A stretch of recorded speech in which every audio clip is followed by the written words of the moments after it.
એ film જે ગુજરાતની અંદર ચર્ચામાં છે, જેનો ભારોભાર વિરોધ થઈ રહ્યો છે, કહેવાય રહ્યું છે કે સનાતન વિરોધની આ ફિલ્મ છે, સનાતનની લાગણી દુભાવાઈ છે. મહારાજ ફિલ્મ ગઈકાલે હાઈકોર્ટે કહ્યું હતું ચીફ જસ્ટિસે કે અમે મૂવી જોઈશું અને પછી નક્કી કરીશું કે સ્ટે આપવો કે નહીં. સ્ટે યથાવત રખાયો છે. હવે શું, ક્યાં ક્યાં કેવો વિરોધ થઈ રહ્યો છે, બધા જ વિશે જાણીએ સંજય પાસેથી.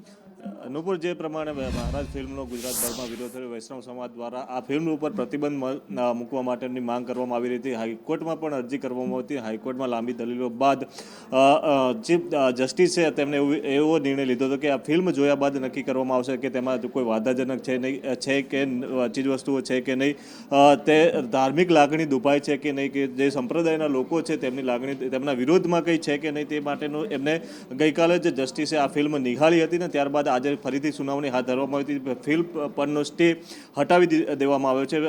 કોર્ટે નોંધ્યું છે કે આની અંદર ફિલ્મની અંદર કોઈ પણ વાંધાજનક વસ્તુ નથી. એમાં ફિલ્મમાં જે પણ દર્શાવવામાં આવ્યું છે તેનાથી લોકોની લાગણીને અથવા તો વૈષ્ણવ સંપ્રદાયની લાગણીને કોઈ પણ પ્રકારની ઠેસ પહોંચે તેવા દ્રશ્યો ન હોવાનું પણ કોર્ટે તેમાં નોંધ કરી હતી. એટલે હવે આ ફિલ્મ ગુજરાતમાં થિયેટરની અંદર અને જે પ્રમાણે ઓનલાઈન પણ રિલીઝ કરવામાં આવશે.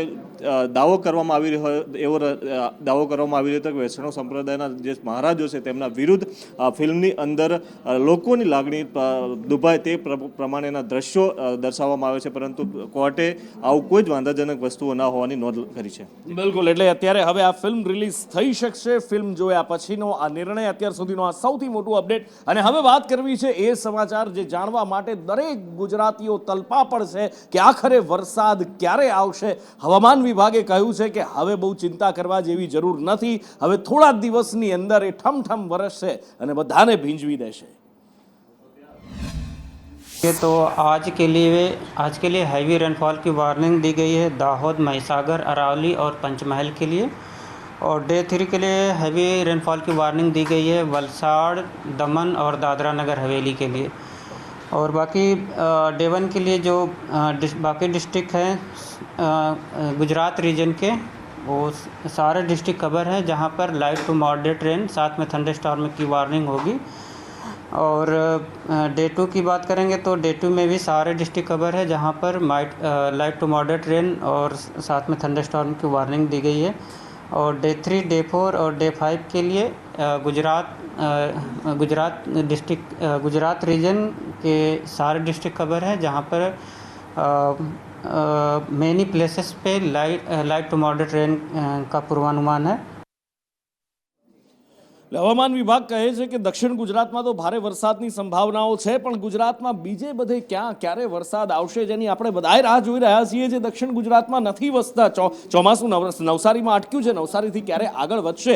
આજે વરસાદી વાદળો શું કહે છે વિંડી ઉપર, મારે તમને એ બતાવવું છે. આ અત્યારના દ્રશ્યો છે કે જે 5 થી 6 વાગ્યાની વચ્ચેના 21 તારીખના. અને હવે જેમ જેમ ધીમે ધીમે આગળ સમય પસાર થઈ રહ્યો છે, એક્યુમ્યુલેશન આગળ વધી રહ્યું છે. અનુમાન વિંડીનું શું કહે છે, 22-23 તારીખ સુધી તમને ખાસ જોવા નહીં મળે, પણ 24 તારીખ પછી ચિત્ર તમને બદલતું દેખાશે. અહીંયા આગળ ચિત્ર બદલાતું એટલા માટે દેખાય છે કે ધીમે ધીમે વાદળો આગળ પણ વધી રહ્યા છે અને એની સાથે સાથે ચોમાસું આગળ વધતું ગુજરાતની અંદર પણ દેખાય છે. અને એની સાથે અહીંયા આગળ દક્ષિણ ગુજરાત, સૌરાષ્ટ્ર અને બધા જ વિસ્તારોને આવરી લેતું પણ ચોમાસું દેખાય છે. અને ધીમે ધીમે ગુજરાતમાં વરસાદ આગળ વધે છે. રેઇન એન્ડ થંડરની અંદર પણ એકવાર આપણે નજર કરીએ તો શું ચિત્ર દેખાય છે એ અહીંયા આગળ વિંડીની અંદર દેખાય છે કે અહીંયા વાદળો છે એ નીચેના વાદળો દેખાય છે. અને હવે વરસાદ છે એ આસપાસમાં હોય એવું લાગી રહ્યું છે. નજીકના ભવિષ્યની અંદર જ વરસાદ આવી શકે છે. અને સાથે જ અંબાલાલ પટેલે પણ એ જ આગાહી કરી છે કે 7 દિવસની અંદર ચોમાસું મજબૂત થશે, ગુજરાતમાં આવશે.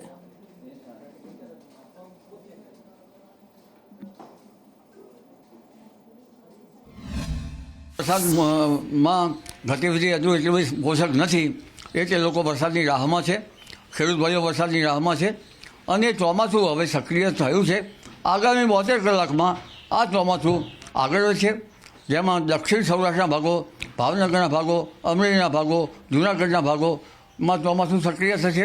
ધીરે ધીરે આગળ વધતું ચોમાસું તારીખ 24 થી 26 સુધીમાં તો મધ્ય ગુજરાતના ભાગો, વડોદરા, નડિયાદ, આણંદ, અમદાવાદના ભાગો સુધી આવી શકે. મુશ્કેલ નક્ષત્રમાં વરસાદ નથી પડ્યો તે એકંદરે ખેડૂત ભાઈઓ માટે કંઈક સારું પણ થાય, કારણ કે ગરમી પડી રહી છે. ગરમી પાડે એટલે નેચરલ કંટ્રોલ થાય. મૃગશીર નક્ષત્રમાં જીવજંતુ વધતા હોય છે, એ કોશેટામાંથી ઈયળો પણ વધતી હોય છે. એટલે આ વરસાદ જે છે એ નેચરલ કંટ્રોલ થયો છે અને આદ્રા નક્ષત્રનો વરસાદ સારો ગણાય. અને હવે વાત રાજકોટ અગ્નિકાંડ અને એના એસઆઈટીના રિપોર્ટની, કારણ કે ઘણો બધો સમય માંગવામાં આવ્યો પણ કોર્ટે આંખ લાલ કરી અને પછી એ રિપોર્ટ આજે સબમિટ કરવામાં આવ્યો છે. રિપોર્ટ જ્યારે સુપ્રત કરવામાં આવ્યો છે, દાવો એની પહેલા એવો કરાયો હતો કે કોઈ પણ ચમરબંધીને નહીં છોડાય, કડકમાં કડક કાર્યવાહી થશે, અત્યાર સુધી જેવા પગલાં નહીં જોયા હોય તમે એવા લેવામાં આવશે, વગેરે વગેરે બહુ મોટા દાવા. પણ શું એ દાવા રિપોર્ટની અંદર સાચા થતા દેખાય છે? શું અધિકારીઓ, પદાધિકારીઓ, નેતાઓ કોઈની જવાબદારી નક્કી કરાઈ છે કે કેમ? હિરેન પાસેથી જાણીએ. હિરેન,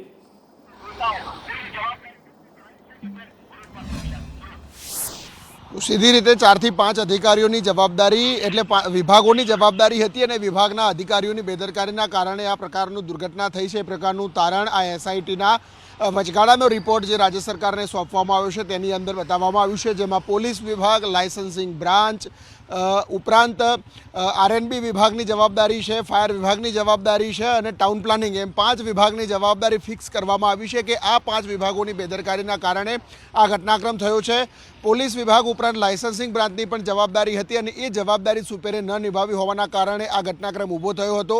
ત્યારબાદ આરએનબી અને ટાઉન પ્લાનિંગ વિભાગની જવાબદારી સુપરવિઝન ન થયું એટલા માટે ગેરકાયદેસર રીતે આ બાંધકામ ઊભું થયું. આ પ્રકારની જવાબદારી આ રિપોર્ટની અંદર ઉલ્લેખ કરવામાં આવ્યો છે.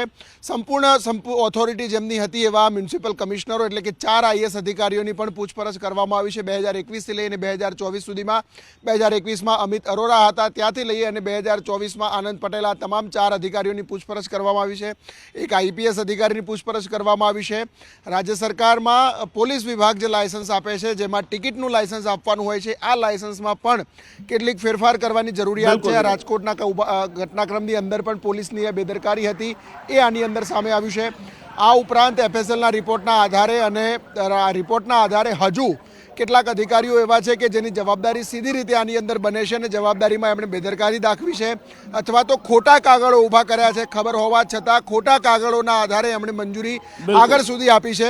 આવા અધિકારીઓ સામે પણ કાર્યવાહી કરવામાં આવશે. આ રિપોર્ટ રાજ્ય સરકારને સુપરત થયો છે. રાજ્ય સરકાર રિપોર્ટનો અભ્યાસ કરી અને આ 2 પ્રકારે અધિકારીઓનું બાયફર્કેશન કરી એમની સામે કાયદાકીય રીતે અને ખાતાકીય રીતે આ બંને પ્રકારના પગલાં લેવાનો નિર્ણય રાજ્ય સરકાર આગામી દિવસોમાં લેશે. આ રિપોર્ટ અને આઈએએસ અધિકારીનો રિપોર્ટ છે એ પણ સંયુક્ત રીતે ગુજરાત હાઈકોર્ટમાં આપવામાં આવશે. અને આ બધું થાય છે કેમ? બહુ સીધી વસ્તુ છે કે અત્યાર સુધીમાં તક્ષશિલા તમે લઈ લો કે હરણી લઈ લો કે પછી મોરબી બ્રિજ લઈ લો કે પછી રાજકોટનો અગ્નિકાંડ કે પછી કોવિડ હોસ્પિટલો સળગી હોય કે રાઈડ તૂટી હોય, આ બધું કેમ? એની પાછળ માત્ર એક જવાબ મળે છે, ભ્રષ્ટાચાર. ભ્રષ્ટાચાર ન હોય, ભ્રષ્ટાચારનો કીડો જો ખતમ થઈ જાય તો આ બધું પણ થતું બંધ થઈ જાય. અને વજુભાઈ વાળાએ આજે ભ્રષ્ટાચાર ઉપર વાત કરી છે. એમણે કહ્યું છે કે જેટલી જરૂરિયાત હોય એટલું જ ધન કમાવવું જોઈએ. અને જેવું વજુ બાપાએ આ નિવેદન આપ્યું કે કોંગ્રેસને દોડવા માટે ઢાળ મળી ગયો. વ્યક્તિના શરીરની અંદર જે કોઈ કૃત્ય કરે તો એનું મન એમ થાય કે હું આ કરું કે ન કરું, આ ફલાણાના હું કરપ્શનના પૈસા લઈ લઉં કે ન લઈ લઉં. તો લીએ કે ગામ આખું લે છે, આપણે લઈ લ્યો ને એની બુદ્ધિ એમ કહે તો એ પૈસા લઈ લઈએ. પરંતુ એનો આત્મા છે ને, દરેક વ્યક્તિનો આત્મા કોઈ દિવસ ખોટું કર્મ કરવાનું કહેતો નથી. આત્મા જે કહે એ જ આપણે કરવું જોઈએ. આપણે કહી કે તમારા આત્માનો અવાજ શું છે, એ આત્માનો અવાજ આપણે આપણા જીવનની અંદર ઉતારવો જોઈએ. વજુભાઈએ યોગ દિવસે સત્યવાણી ઉચ્ચારી કે આ સરકારમાં ભ્રષ્ટાચાર નથી પણ ભ્રષ્ટાચારમાં આખી સરકાર છે. જે રીતે કર્મચારી અધિકારીઓ ભ્રષ્ટ છે પણ એને રક્ષણ આપનારા કોણ છે? આખા તંત્રની અંદર અધિકાર રાજ વ્યાપી ગયું છે, એની માટે જવાબદાર કોણ? વર્ષોથી ભાજપાનું શાસન હોય અને ભાજપાના આશીર્વાદથી સાજીદારી ભાગીદારી ચાલતી હોય અને નાના માછલીઓને દંડ કરવાનો પકડાય તો અને મોટા મગજને સાથે લઈ લેવાના, આ નીતિના કારણે ગુજરાતમાં ગામથી લઈને ગાંધીનગર અને શહેરથી લઈને સચિવાલય સુધી ભ્રષ્ટાચારના ફાઇબર ઓપ્ટિક છે. અને જ્યારે ભ્રષ્ટાચારની વાત થતી હોય તો સાહેબ આપણું દુર્ભાગ્ય એ છે કે ઉદાહરણો દૂર લેવા જવાની જરૂર જ નથી પડતી. હજી તો અહીંયા ભ્રષ્ટાચારની વાત થઈ રહી છે, વજુ બાપા જ્ઞાન આપી રહ્યા છે, કોંગ્રેસ પ્રહાર કરી રહી છે અને એની વચ્ચે ભ્રષ્ટાચારનો બોલતો પુરાવો આવ્યો. કારણ કે આ રાજકોટ અગ્નિકાંડ થયો પછી ફાયર એનઓસી હોય કે બીયુ પરમિશન જેની પાસે નથી એ બિલ્ડિંગો સીલ કરવામાં આવ્યા છે.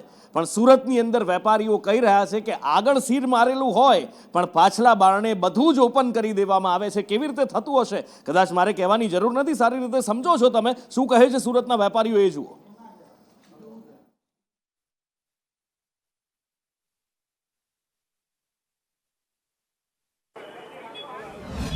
રાજકોટ ટીઆરપી અગ્નિકાંડ બાદ સુરત મહાનગરપાલિકા દ્વારા પણ લાલ આગ કરવામાં આવી છે અને સીલિંગ પ્રક્રિયા શરૂ કરવામાં આવી છે. ત્યારે કેટલાક એવા નાના વેપારીઓ છે જે આજે સુરત મહાનગરપાલિકાની મુખ્ય કચેરી આવ્યા છે, જેમાં બેનર હાથમાં પોસ્ટર લઈને ઉભા છે, અમને આત્મહત્યા કરવા મજબૂર ના કરો, નાના માણસોને મારવાનું બંધ કરો. આપણે એમનેથી જાણીશું એમનું શું કહેવું છે. કાયદામાં ભેદભાવ કેમ? આ પોસ્ટરો સાથે તમે આવ્યા છો, શું રજૂઆત, શું માંગ? અમારું કેવું એક જ છે કે રાજકોટની અંદર જે બનાવ બન્યા એનું દુઃખ અમને છે, અમારા બાળકો જ ગણાય છે, બરોબર. પણ કાયદાની અંદર ભેદભાવ છે. અમારા કમ્પાઉન્ડ કતારગામની અંદર અમે તમને બતાવી કે ભાઈ આજે હું જ છું તો મારે ચાની દુકાન છે, તેવી 10 દુકાનો ચાની બીજી ખુલ્લી છે, પતરાના શેડવાળી છે, એની અંદર બધી વસ્તુ છે, એને બધાને ઓપન છે તો અમારું કેમ બંધ? બીજા બધા ઓનલાઈન વાળાનું ઓપન છે તો અમારું બંધ કેમ? તમને શું લાગે છે એવું કેમ છે? અમને એવું જ લાગે છે કે આની અંદર કોઈ પણ છે ને ગવર્મેન્ટનો હાથ છે, કોઈ પણ કોર્પોરેટરનો કોઈ પણનો હાથ છે, બરોબર છે. અમારું કેવું એક જ છે કે ભલે બંધ થયું, અમે કાયદાને ભંગ કરવા માંગતા નથી, તો અમારું બંધ થયું તો બધાનું બંધ થવું પડે. જલારામ કાઠિયાવાડી રેસ્ટોરન્ટ છે, બરોબર છે, આજે હું ચોખ્ખા શબ્દોમાં કહું છું એ બંધ છે તો જીવીલા કેમ ખુલ્લું છે? બેની કમ્પેર કરો, બે સેમ છે. બે ગાર્ડન રેસ્ટોરન્ટ છે, પતરાવાળા ડ્રોમ છે, બરોબર. તો ચારકોલ ઢોસાવાળો છે, પછી મેડઓવર ગ્રીલ છે, એ બધું બંધ છે, એને સીલ. અને હવે વાત કરવી છે એ મુદ્દો જે આખા દેશની અંદર વિરોધનો વંટોળ લઈને આવ્યો છે, નીટનું પેપર લીક. અને નીટનું પેપર લીક કહેવાય છે કે એક દિવસ પહેલાં જ લીક થઈ ગયું, સોલ્વ કરીને આપી દેવામાં આવ્યું, વગેરે વગેરે આપ જાણો છો. અને એનો વિરોધ રાજ્યભરની અંદર થઈ રહ્યો છે, દેશભરની અંદર પણ થઈ રહ્યો છે. અને જ્યારે અમદાવાદની અંદર NSUIના કાર્યકર્તાઓ વિરોધ કરવા માટે પહોંચ્યા તો ઘર્ષણના દ્રશ્યો પણ જોવા મળ્યા હતા. પ્રતિક પાસેથી જાણીએ. પ્રતિક. નુપુર, નીટની પરીક્ષા લગભગ 24 લાખ વિદ્યાર્થીઓ આપી હતી અને આ પરીક્ષાનું પેપર લીક થતાની સાથે જ હવે વિદ્યાર્થીઓની સાથે કોંગ્રેસ પણ આકરા પાડીને જોવા મળી રહ્યું છે. અને 21મી જૂન એટલે કે આજે દેશભરમાં કોંગ્રેસના કાર્યકર્તાઓ અને નેતાઓ દ્વારા વિરોધ કરવામાં આવ્યો હતો. અમદાવાદમાં પણ ગુજરાત કોંગ્રેસ દ્વારા આ સમગ્ર મામલે વિરોધ કર્યો હતો અને નીટની જે પરીક્ષા લેવામાં આવી હતી તે રદ કરવા માટે તેમજ NTA સામે કાયદેસરની કડક કાર્યવાહી કરવા તેમજ CBI તપાસની માંગ કરવામાં આવી હતી.